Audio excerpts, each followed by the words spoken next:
ഇനിയുള്ള 2 വർഷവും സ്നേഹഭവന്റെ 50 വർഷത്തെ ഈ മൊമെന്റം തീർച്ചയായും കൊച്ചി മേയറുടെ ഡെസ്കിൽ ഏറ്റവും മുമ്പിലായി വയ്ക്കും എന്നറിയിക്കുന്നു. ഈ പ്രസ്ഥാനത്തിലൂടെ ആയിരക്കണക്കിന് യുവാക്കളും യുവതികളും കടന്നുപോയിട്ടുണ്ട്. ഡോൺ ബോസ്കോയുടെ പ്രവർത്തനങ്ങൾ സർക്കാരിനോടൊപ്പം പ്രവർത്തിക്കുവാനായിട്ട് നമുക്ക് സാധിക്കുന്നുണ്ട് എന്നുള്ളത് നമുക്ക് എല്ലാവർക്കും അഭിമാനം നൽകുന്ന ഒരു സമയമാണ്. പൊതുസമൂഹത്തിലേക്ക് ഇങ്ങനെ ഒരു സ്നേഹഭവൻ തുടങ്ങിയിട്ട് 50 വർഷമായി പൊതുസമൂഹം ഇത് അറിയേണ്ടതാണ്. അനേക മക്കൾക്ക് ഒരു കുടുംബമായി ആശ്രയമായി ഈ സ്നേഹഭവൻ.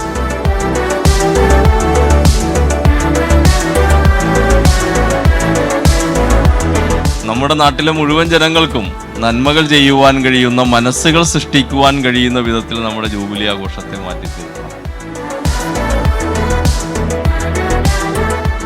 നമ്മുടെ ഒരു നല്ലൊരു തലമുറയെ വളർത്തിയെടുക്കാൻ നമുക്ക് സാധിച്ച്. കുട്ടികൾ എന്നും പ്രതീക്ഷയുടെ ഉറവിടമാണ്.